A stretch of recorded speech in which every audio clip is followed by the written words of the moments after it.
नमस्कार, आप देख रहे हैं न्यूज वन इंडिया। मैं हूं आपके साथ उन्नति भटनागर। बुलेटिन की शुरुआत करते हैं महत्वपूर्ण खबर के साथ, जहां संभल से सपा सांसद डॉक्टर शफीकुर रहमान बर्क ने एक बार फिर भड़काऊ बयान दिया है। दरअसल मुरादाबाद के मुस्लिम व्यक्ति के साथ ट्रेन में हुई मारपीट मामले पर अपनी प्रतिक्रिया देते हुए उन्होंने कहा है कि यह देश में सभी धर्म के मानने वाले लोगों का है। ट्रेन में एक मुस्लिम व्यक्ति की दाढ़ी पकड़कर पिटाई पर प्रतिक्रिया देते हुए उन्होंने कहा है कि मुस्लिम कौम को चैलेंज है, क्या मुसलमान कौम में उसका बदला लेने की क्षमता है।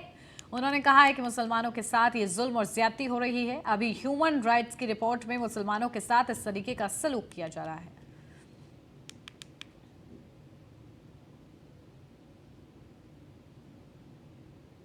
ये टुकड़े तो आप खुद कर रहे हैं, देश को खुद बांटने की कोशिश कर रहे हैं आप। तो मेरी गुजारिश है गवर्नमेंट से, ये पुरजोर अपील है ये कि बीजेपी और आरएस के लोगों को समझाएं और उनको बताएं कि इस तरीके से ये गवर्नमेंट नहीं चल सकती। अभी आपने मुसलमान एक चैलेंज की ये है कि जब एक मुसलमान के साथ ये सलूक हो रहा है तो इसका मतलब ये है कि सारी मुसलमान कौम को चैलेंज हो रहा है। ये चैलेंज ये किसी आदमी को, किसी मुसलमान को मारना इस तरीके से बिला वजह, उसका कोई कसूर नहीं है, बेकसूर, और उस पर बुरी तरह मारा जा रहा है जेल के अंदर, तो वो अकेला है, वो क्या करे। जी हाँ, तो सारी हिंदुस्तान की कौम को तो जब ये उसने सुना तो उसको तो एहसास हुआ सबको। देश के सपा सांसद शफीकुर रहमान बर्क के बयान पर सपा प्रवक्ता फखरुल हसन चांद और कांग्रेस प्रवक्ता सचिन रावत ने क्या प्रतिक्रिया दी है, सुनिए। देखिए, भारतीय जनता पार्टी की नफरत और बंटवारे की राजनीति को रोकने के लिए आदरणीय अखिलेश यादव जी उत्तर प्रदेश सहित पूरे देश के दूसरे राज्यों के दौरों पे हैं।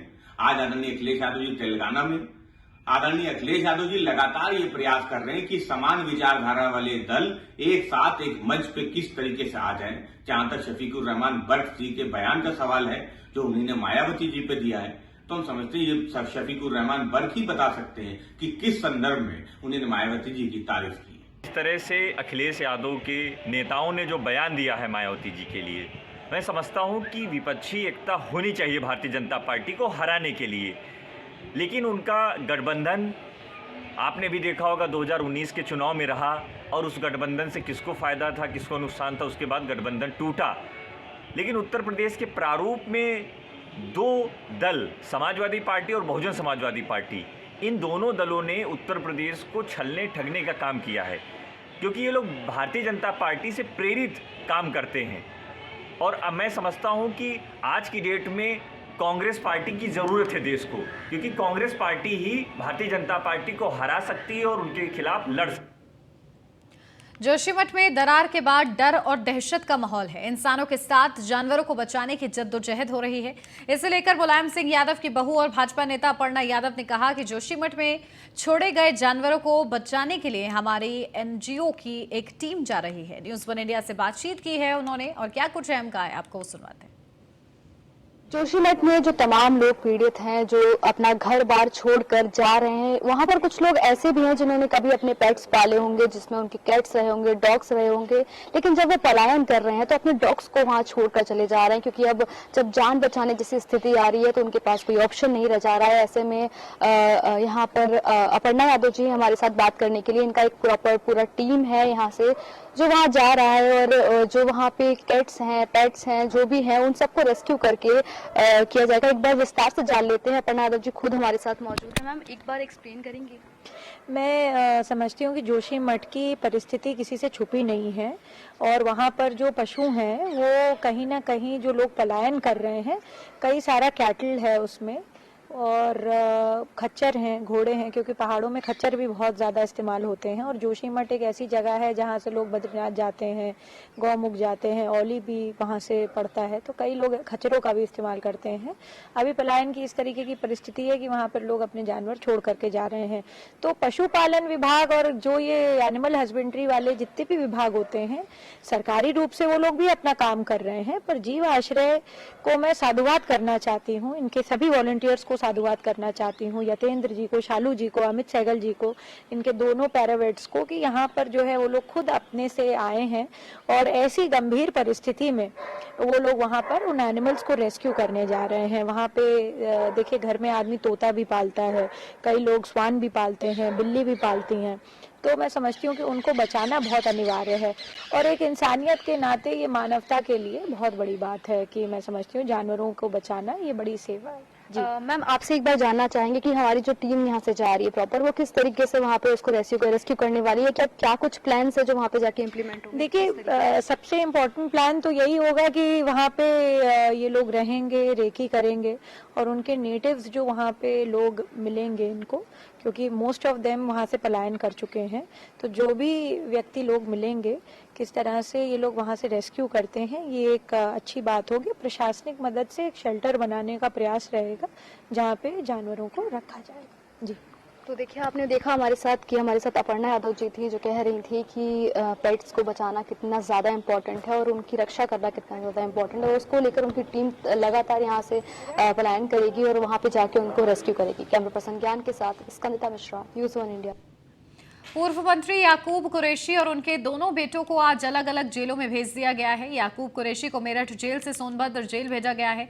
दोनों के बीच दूरी करीब 1000 किलोमीटर की है। याकूब के बड़े बेटे इमरान को सिद्धार्थनगर जेल और छोटे बेटे को फिरोज को बलरामपुर जेल भेजा गया है। बताया जा रहा था कि मेरठ जेल में मुलाकात करने वालों की भीड़ बढ़ रही थी, इसी वजह से उनकी जेल बदल गई है। ये जानकारी जेल अधीक्षक राकेश कुमार ने दी है। बता दें कि हाजी याकूब कुरैशी को मेरठ पुलिस ने 6 जनवरी को दिल्ली से गिरफ्तार किया था। याकूब के साथ उनके बेटे इमरान को भी पकड़ा गया था।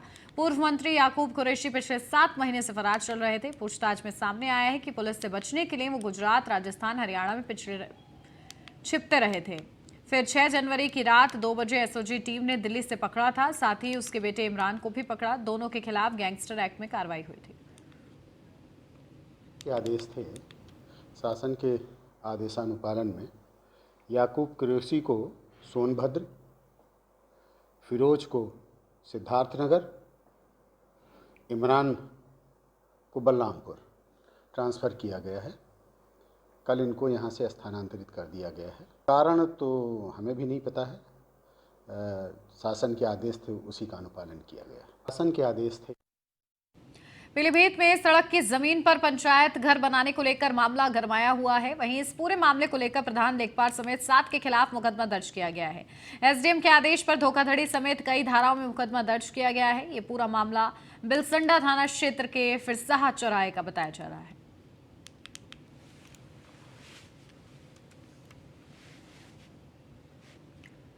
रायबरेली में अज्ञात वाहन की टक्कर से 2 मोटरसाइकिल सवार युवक गंभीर रूप से घायल हो गए, जिसके बाद आनन फानन में एक को गंभीर अवस्था में ट्रॉमा सेंटर लखनऊ रेफर किया गया, जहां पर घायल का इलाज कराया जा रहा है। ये पूरी घटना बछरावा थाना क्षेत्र के कन्नावा पावर हाउस के पास की बताई जा रही है।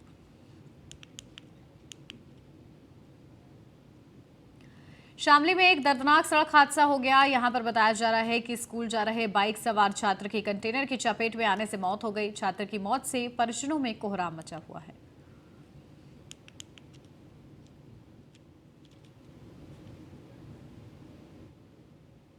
महोबा में हिंदूवादी नेताओं पर जानलेवा हमले का मामला लगातार गरमाया हुआ है। यहां पर सुरक्षा के मद्देनजर नगर में अलग अलग जगहों पर 10 मजिस्ट्रेट लगाए गए हैं।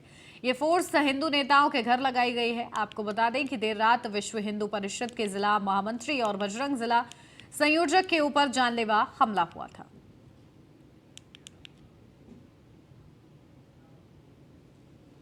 वाराणसी में हॉट एयर बैलून फेस्टिवल की शुरुआत की गई। आकाश में उड़ाए गए आधा दर्जन हॉट एयर बैलून के साथ ही बोट रेस का भी आगाज हुआ है। पर्यटन को बढ़ावा देने के लिए फेस्टिवल का आयोजन किया जा रहा है। शंघाई देश प्रतिनिधि मंडल भी फेस्टिवल में हिस्सा ले रहे हैं।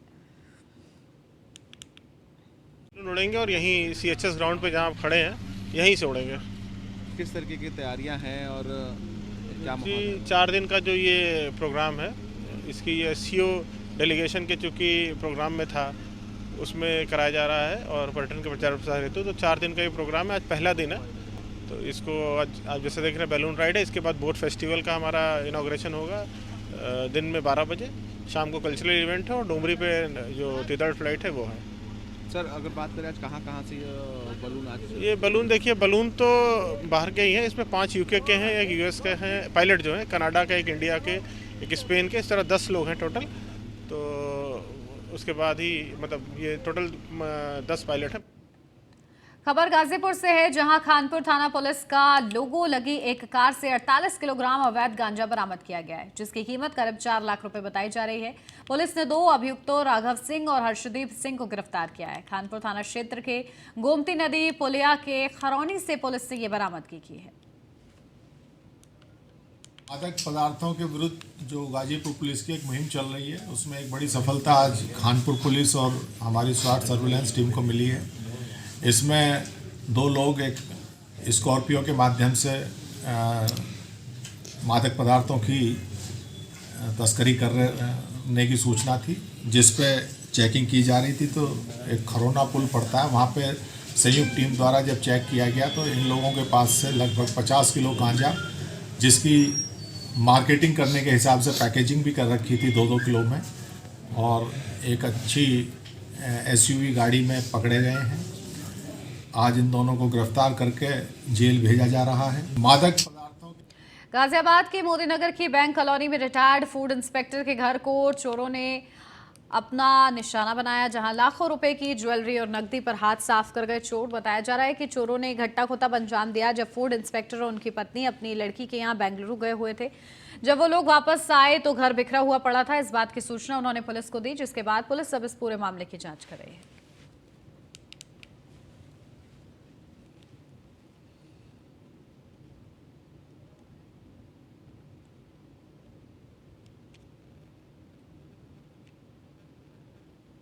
बुलंदशहर से अब खबर, जहां बुलंदशहर के NH 91 पर एक दर्दनाक सड़क हादसा हो गया। यहां पर बताया जा रहा है कि रोडवेज बस को ट्रैक्टर से बांधकर ले जाने के दौरान अचानक ट्रैक्टर पलट गया, जिसके बाद इस सड़क हादसे में ट्रैक्टर चालक की मौत हो गई है।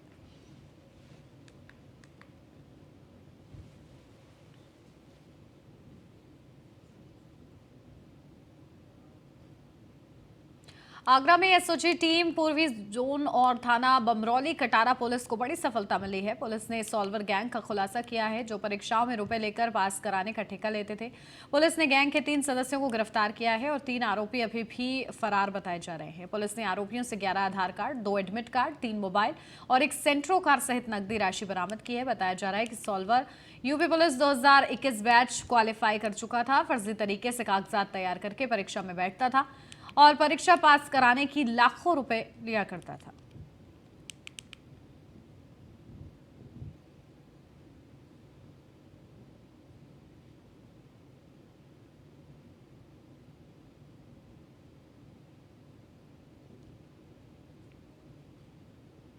जालौन में छेड़खानी से तंग आकर कक्षा 11 में पढ़ने वाली 16 वर्षीय छात्रा ने फांसी लगाकर आत्महत्या कर ली। इस घटना की जानकारी मिलते ही घर में कोहराम मच गया। साथ ही परिजनों ने इस घटना के बारे में पुलिस को सूचना दी। सूचना मिलते ही पुलिस मौके पर पहुंची, जहां मामले की जांच करते हुए किशोरी के शव को कब्जे में लेकर पोस्टमार्टम के लिए भेज दिया गया है। साथ ही परिजनों की तहरीर के आधार पर गांव के 2 युवकों पर छेड़खानी और आत्महत्या के लिए प्रेरित करने की धाराओं में मामला दर्ज कर आरोपियों की गिरफ्तारी का प्रयास शुरू कर दिया गया। आज दिनांक 17/1/2023 को थाना कोटरा अंतर्गत ग्राम बलसार में एक लड़की जिसकी उम्र 16 वर्ष थी, उसके द्वारा आत्महत्या कर दी गई। मौके पर पुलिस कोटरा पुलिस पहुंची और उसके बाद मेरे द्वारा भी मौके का निरीक्षण किया गया। लड़की के पिता सियाचरण द्वारा जो तहरीर दी गई है, उसमें गांव के ही 2 लोगों को आरोपित किया गया है। उसमें एक का नाम दयाशंकर लोधी, दूसरे का नाम पुष्पेंद्र है। इनका कहना है कि मैं एक दिन पहले कल शिकायत लेकर गया था उनके घर पर। उनके घर वालों ने हमारे साथ दुर्व्यवहार किया और गाली गलौज की। अभियुक्त की तलाश जारी है, शीघ्र ही अभियुक्तों की गिरफ्तारी कर जेल भेज। झांसी में जिलाधिकारी कार्यालय के बाहर अपनी फरियाद लेकर आई एक महिला ने जिलाधिकारी कार्यालय के बाहर मिट्टी का तेल डालकर आत्मदाह करने का प्रयास किया। वहीं मौके पर तैनात सुरक्षा कर्मियों की सूझबूझ से महिला को रोका गया और कार्रवाई का आश्वासन दिया गया। बताया जा रहा है कि पीड़िता की बेटी को कोचिंग जाते समय कुछ लोगों ने अगवा कर लिया, जिसकी काफी खोजबीन की लेकिन कोई पता नहीं चला, जिसकी शिकायत पुलिस से की गई लेकिन पुलिस द्वारा कोई कार्रवाई नहीं की गई। और आज बेटी को गायब हुए 20 दिन हो गए हैं, जिससे परेशान होकर जिलाधिकारी कार्यालय के बाहर आत्मदाह का प्रयास किया गया, जिसके बाद जिलाधिकारी द्वारा कार्रवाई के निर्देश दिए गए हैं।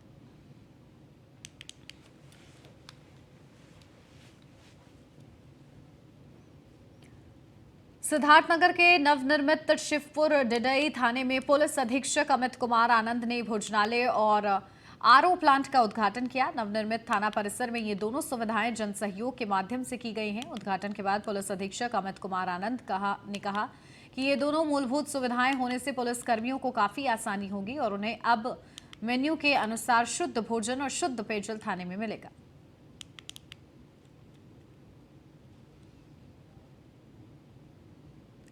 झांसी के पुंछ थाना क्षेत्र में 2 माह की बच्ची के रहस्यमय तरीके से गायब हो जाने के बाद नाले में शव बरामद होने के बाद झांसी पुलिस ने घटना का खुलासा किया है। इस पूरे मामले में कलयुगी मां को गिरफ्तार कर जेल भेज दिया गया है। वहीं इस पूरे मामले को लेकर वरिष्ठ पुलिस अधीक्षक राजेश एस ने बताया है कि नई बस्ती निवासी नसरुद्दीन ही थाने में एक तहरीर दी थी कि उसको 2 माह की बच्ची रिया घर में सोते समय अचानक गायब हो गए। जिस मामला दर्ज करने के बाद पुलिस ने जांच पड़ताल शुरू की और दूसरे दिन बच्ची के शव मकान के पास नाले में बरामद कर पोस्टमार्टम के लिए भेज दिया। वहीं जब परिजनों को पूछताछ के लिए थाने बुलाया गया तभी नसरुद्दीन की पत्नी ने अपने ही परिवार की एक महिला से अपने द्वारा हुए जुर्म की बात कही।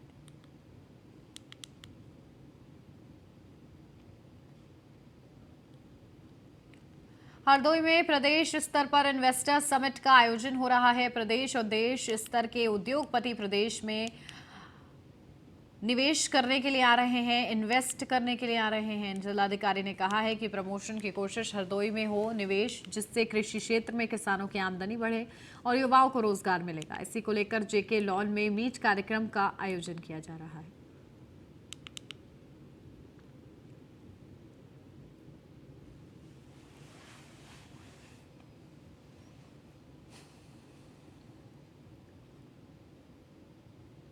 यहाँ इन्वेस्टर्स मीट होने जा रही है। इसमें हमारे जनपद के और जनपद से बाहर और प्रदेश स्तर के और राष्ट्रीय स्तर के लोग इन्वेस्ट करने के उद्देश्य से यहाँ आएंगे। हम और हमारा जिला प्रशासन पूरा स्वागत करने के लिए तैयार है। कोशिश ये है कि जनपद हरदोई जो हमारा कृषि आधारित उद्योगों के लिए एक अच्छा स्थान है, एक अच्छा वातावरण है, इस पर हम लोग कोशिश कर रहे हैं कि ज़्यादा से ज़्यादा लोग यहाँ इन्वेस्ट करने के लिए आएँ, जिससे औद्योगिक क्षेत्र में यहाँ की प्रगति बढ़े और लोगों को स्थानीय स्तर पर रोजगार मिल सके और लोगों की पर कैपिटा इनकम भी बढ़ सके। यहाँ राष्ट्रीय पंचायती राज ग्राम प्रधान संघ के आह्वान पर जिले के ग्राम प्रधानों का धरना प्रदर्शन विगत 9 दिनों से जारी है। अभी तक अपनी 14 सूत्री मांगों को लेकर ग्राम प्रधान अपने अपने ब्लॉकों पर धरना दे रहे थे। आज प्रधान संघ के जिलाध्यक्ष डॉक्टर पवन मिश्रा की अगुवाई में जनपद मुख्यालय के बीएसए ग्राउंड में धरना देकर ग्राम प्रधानों ने इस धरना प्रदर्शन को और प्रभावी करने की कोशिश की। इस बीच मनरेगा में काम करने के बावजूद अपनी मजदूरी न मिलने से नाराज मनरेगा मजदूरों ने प्रधानों के इस धरने में अपनी सहभागिता दिखाई। हजारों की संख्या में मनरेगा मजदूर इस धरना प्रदर्शन में शामिल हुए और ग्राम प्रधानों के साथ बीएसए ग्राउंड से सरकार विरोधी नारे लगाते हुए जुलूस की शक्ल में कलेक्ट्रेट परिसर पहुंचे। यहाँ ग्राम प्रधान ने मुख्यमंत्री को संबोधित ज्ञापन उप जिलाधिकारी सदर ललित कुमार मिश्र को सौंपा है। प्रदेश नेतृत्व का आह्वान है, गांव में रोजगार ठप है, मजदूरों का भुगतान ठप है। 14 सूत्रीय इन मांगों को लेकर हम लोग धरने में बैठे हैं। विसंगतियां तमाम है, लेकिन जो मेन मुद्दे हैं मैं बताना चाहता हूं। 213 रुपये मनरेगा में मजदूरी मिलती है, जबकि वर्तमान समय में बाजार का जो दिहाड़ी रेट है वो 400 रुपये है। मेरी मांग है कि प्रति मनरेगा मजदूर को बाजार मूल्य से ज़्यादा जब सरकारी मजदूरी मिलेगी तभी मनरेगा में अच्छा काम होगा। दूसरी मेरी मांग ये है कि पहले मुझे पैसा मनरेगा के मेरे सचिव और प्रधान के खाते में मिलता था, अब वो पैसा छीन कर एक सेंट्रलाइज बैंक उत्तर प्रदेश में जमा कर दिया गया है। सारे बीडीओ उसी डांगल से भुगतान करते हैं। जो मेरे गाँव का हिस्सा है वो निश्चित रूप से मेरे ग्राम पंचायत के खाते में जमा किया जाए। और सरकार ने मोबाइल मॉनिटरिंग सिस्टम लागू किया है। मेरा नेपाल जिला से सटा, नेपाल राष्ट्र से सटा जिला है, यहाँ बात करने तक के लिए मोबाइल में नेटवर्क नहीं रहता। बलिया में पीडब्ल्यूडी में मचे भ्रष्टाचार की कलई खोल नहीं रही है। पिछले 4 महीने पहले बनी रोड खराब हो रही है। सड़कों का सीमेंट, बालू और गिट्टी चकनाचूर हो रहा है। सड़क की लागत लगभग 40 लाख है, लंबाई 500 मीटर और समय 4 माह। पूरा मामला सोहाव ब्लॉक के कुल्हड़िया गांव का बताया जा रहा है।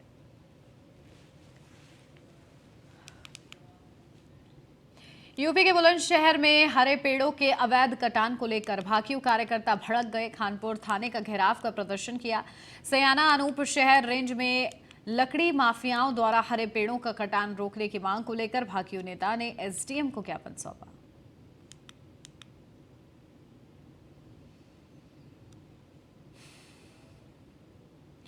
हमीरपुर जिले में 11 जनवरी की रात जल्ला गांव में मां समेत 2 बच्चों की बिस्तर पर जलकर मौत के मामले में एक नया मोड़ सामने आया है। मृतका का सगा भाई ही कातिल निकला है। दरअसल पुलिस ने मृतका के पति की तहरीर के आधार पर जांच की तो पता चला कि नशेड़ी भाई ने ही अपनी बहन और 2 मासूम भांजियों की शराब के लिए बहन के रुपए न देने पर सिलवट्टे से हत्या कर दी थी और हत्या को छुपाने के लिए घर और बिस्तर पर आग लगा दी थी। घटना को अंजाम देकर शराबी भाई घर से फरार हो गया था। सूचना आई थी पुलिस को कि एक कमरे में एक महिला और उसके 2 छोटे बच्चे 6 वर्ष और 3 वर्ष के उनके कमरे में आग लग गई, जिससे उनकी मृत्यु हो गई है। उक्त के संबंध में जब उनकी पोस्टमार्टम रिपोर्ट सामने आई तो उसमें ये दर्शाया गया कि उनकी मृत्यु आग लगने से पूर्व ही हो चुकी थी और साथ ही मौके से उनका जो एक भाई था वो संदिग्ध था और मौके से फरार हो गया था। इसके पश्चात पुलिस ने उसके भाई को अरेस्ट किया और उससे पूछताछ की और उसके परिवारजन में जो उसके पति की ओर से जो तहरीर प्राप्त हुई है उसके भाई पर हत्या का आरोप लगाते हुए तहरीर दी गई है, जिसके आधार पर अभियोग पंजीकृत कर लिया गया है। लखनऊ से अब खबर, जहां शिवपाल यादव से मिले एमएलसी स्वामी प्रसाद मौर्य, जहां शिवपाल यादव के आवास पर मुलाकात की है। शिवपाल यादव को मिल सकती है बड़ी जिम्मेदारी। तेलंगाना दौरे के बाद अखिलेश यादव लेंगे फैसला। कई मुद्दों पर स्वामी प्रसाद मौर्य ने बातचीत की है। स्वामी प्रसाद मौर्य और शिवपाल यादव की ये बड़ी मुलाकात सामने आई है, जिस दौरान इस वक्त तेलंगाना के दौरे पर हैं अखिलेश यादव। उस दौरान ये मुलाकात हुई है। कई मुद्दों पर स्वामी प्रसाद मौर्य ने शिवपाल यादव के साथ चर्चा की है।